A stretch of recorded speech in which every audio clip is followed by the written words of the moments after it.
Aromie here. Welcome back to Our Life, Baxter DLC. We're here, finally the day of Miranda's birthday. You had trouble with the logistics, eventually resorting to balance the containers in one hand like a serving tray before closing and locking the door with another. Hello, favorite boys. If only, Derek was here, the trio.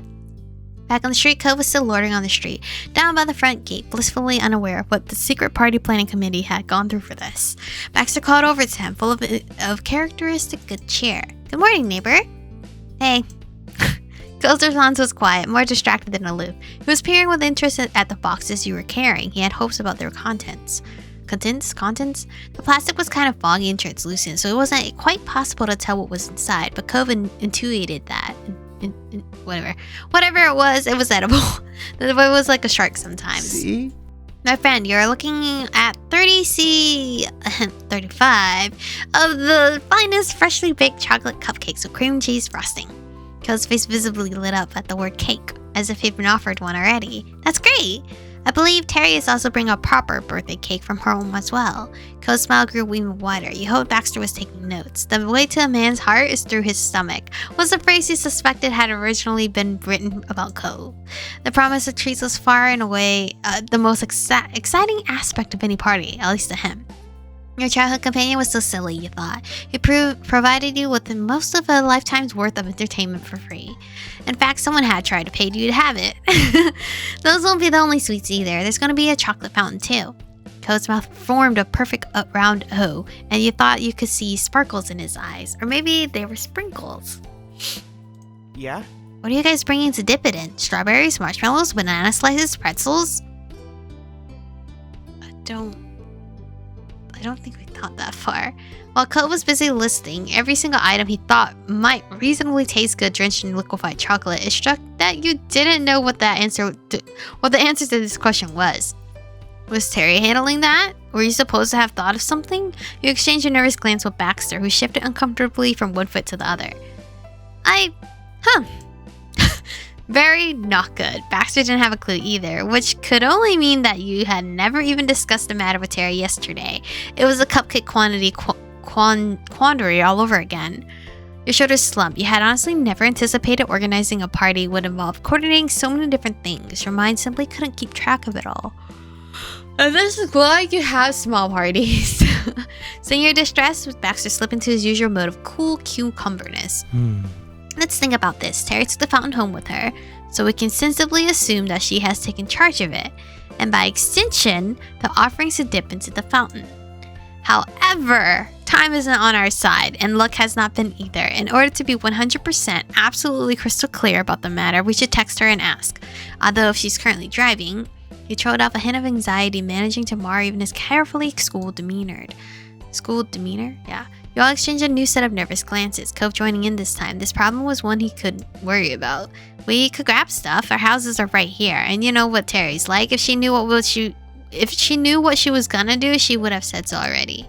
Baxter inclined his head in agreement, bending down to place his boxes of cakes on the ground near the condo's front entrance. Then he straightened, pulling himself up to his full height. Fine. We were going to go to our homes to retrieve some suitable samplers. Terry will arrive and take us to the venue, and there would be no further problems. His voice resonated with a forceful air of finality. This was perhaps the closest he's seen to Baxter losing his temper. I mean, because I feel like Baxter is a guy that likes to have things planned out, not last minute. He plans in advance, which is very much appreciated, because I also like to plan things in advance. So if we're doing all this last fucking minute, it's like, clearly, it's not going to go 100% well. Then he added as an afterthought. Unless, of course, we were hit by a car on the way there. But quite frankly, I would be much too tired to care about dying by then. Let's settle this. He was right. It had to be done. You simply put down your box of cupcakes next to Baxter's, and the three of you made a run for it, each going your separate ways. You dashed over to the road, hopped inside your house, heading directly for the kitchen. You opened a cabinet at random, racking your brain for anything to bring. What would go in a chocolate fountain? You wish you paid more attention to what Cove had been saying earlier, though you did remember to swipe the bunch of ripe bananas off the counter. Then you hit the jackpot on the highest shelf of your family's cupboard. Back outside, the three of you examined the spoils of your impromptu grading party. There were several types of assorted fruits, marshmallows, some cookies, pretzels, and a box of granola bars. The last item, one of Cove's, had Baxter chuckling under his breath. Not bad. I have to say, I've never heard of granola bars being dipped in a fountain before, chocolate or otherwise. Well, It was either that or the protein bars. No, this is good. It will be a novel addition, not to mention easy for people to hold without a utensil. Besides, I hardly contributed at all. He just stared a little timidly at the bag of salted pretzels, his sole addition to the haul. It was all he had. He had to bring. You saved the day by finding your mom's and Liz's special treats, 3 types of cookies and big marshmallows. They'd have to sacrifice for this event, as everyone else did. Right, I brought some bags along to put everything in. I can carry those while you two handle the cakes. You and Baxter both praised Cove's quick thinking and gratefully dumped everything into the bags he held out. Then you gathered up the boxes of cupcakes. You mingled about, making idle conversation about the upcoming party and trading some anecdotes with Cove about the baking process from the night before. It was especially mournful to hear about the accident that had cleaned the 36th cupcake. But soon there was the telltale sound of a vehicle approaching at speed. The Brooks van pulled up alongside you and the horn honked loudly in greeting. Terry had arrived. You could see the enormous grin on her face through the front windshield. She enthusiastically stuck her arm out the driver's window and waved. Cove beamed and waved back. I'll get the door. You pulled open the sliding side door, jumping inside and striking up a conversation with Terry immediately. You clambered in after him. The car was normally spacious, but since you'd filled it up with party equipment yesterday, it'd gotten cramped. You made room for the additional food wherever you could. Hey, buddies. You ready to make like an RPG and party up? Not really. Were you ready to have a chocolate fountain? What did you bring to dip in it? Being subjected to this accusation right out of the gate knocked Terry completely off her stride. Her expression was utterly baffled. Cove, how did you know about the chocolate fountain? I almost forgot we even had a chocolate fountain. Then Terry clapped a hand to her forehead, her eyes wide. Oh shoot! I forgot to bring stuff for the chocolate fountain. Aw, hello. Terry started panicking, but Baxter promptly headed that off at the pass with a casual rap of his knuckles against the external wall of the van.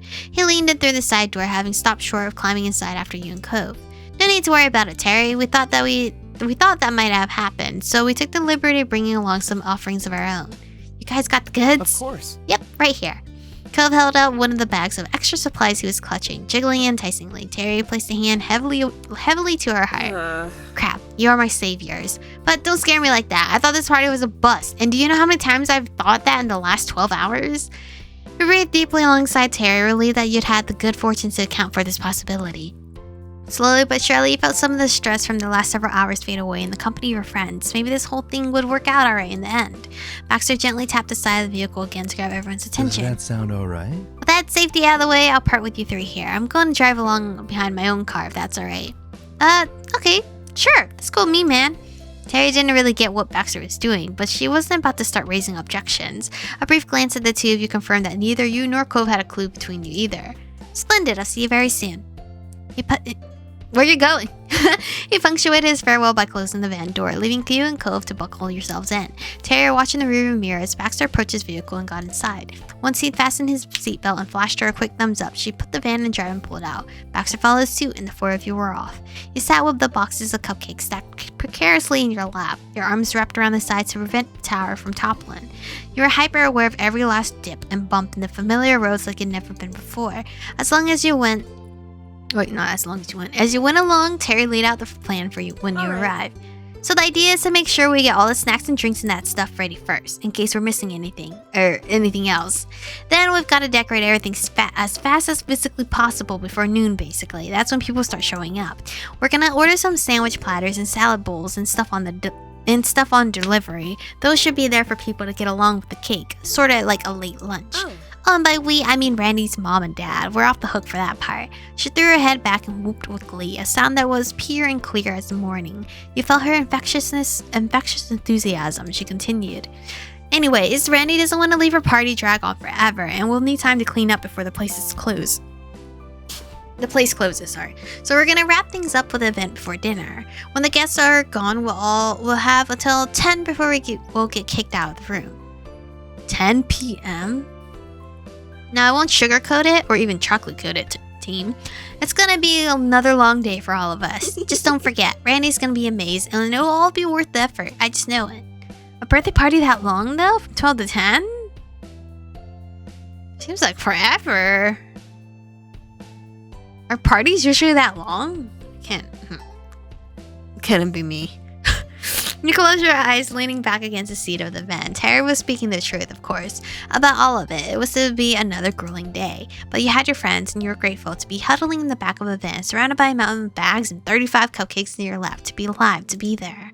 You might have been in some danger of falling asleep again, sitting down for too long, but before you nodded off, Terry was parking the van in a lot outside of a large building. It looked like it hosts generic offices rather than parties. You couldn't judge a book by its cover, apparently. We're here. Everybody out. Alright, Dream Team right here. Party planning Dream Team. On command, you and Cove dutifully climbed out of the van. Baxter was pulling up in his car, having managed to stick close to Terry the whole way. When your group had reassembled, there was a brief re-exchange of greetings. Terry was in the mood to dawdle and clapped her hands together.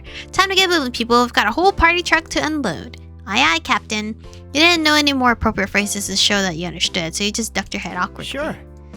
You and Terry carried your respective desserts while Cove and Baxter worked together to take a folded table from the back of the van. Oh, it's so cute in here.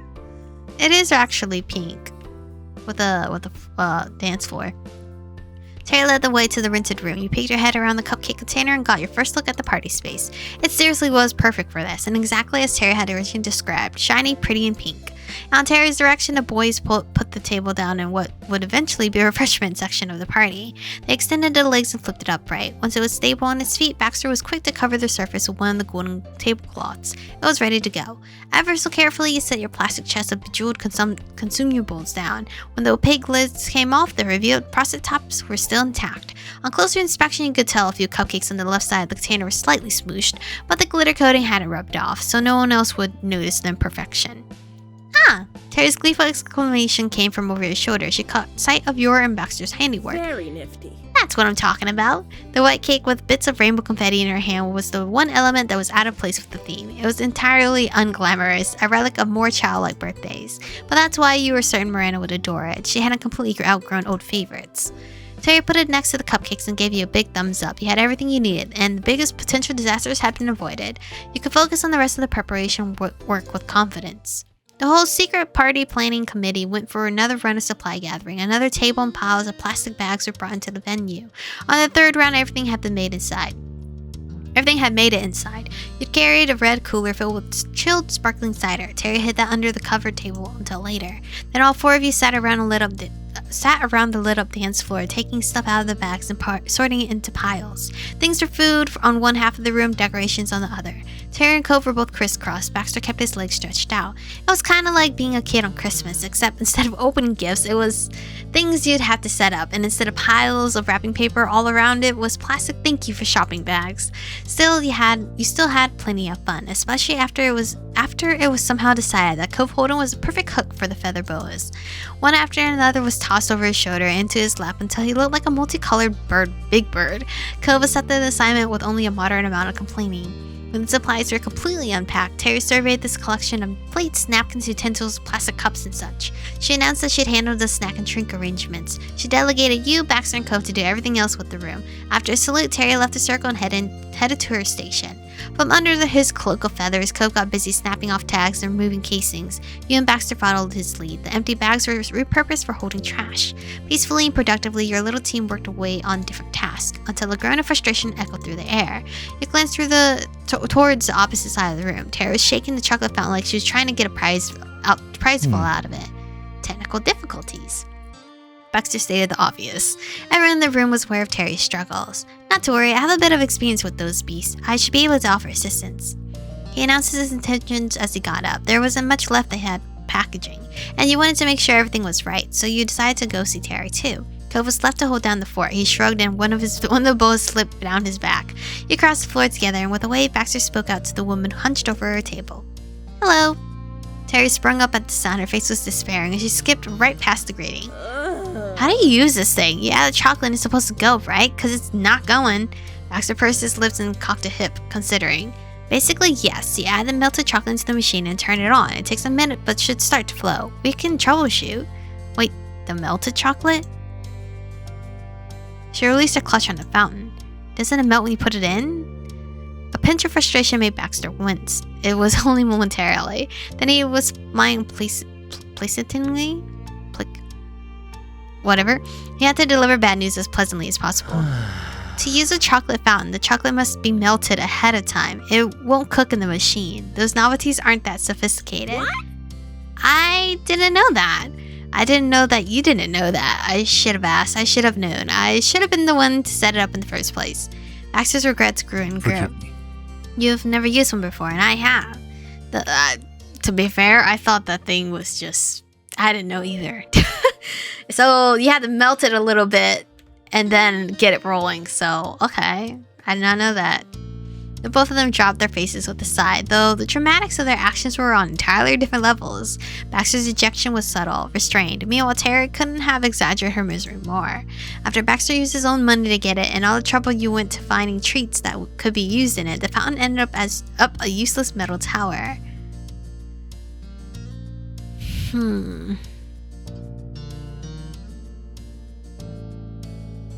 Well, give up. The universe does not want a chocolate fountain at this party. I think I hate fountains with edible things now. I don't know. Does this venue not have a kitchen we can borrow real quick just to heat up chocolate? I don't know. But anyway, this is where we're going to stop for today's episode. Miranda's party planning. She's going to love it so much, but she's not going to understand the trials and tribulations that these four had to go through to set it up for her. But thank you guys for watching today's episode. Stay beautiful, and I'll see you guys in the next one.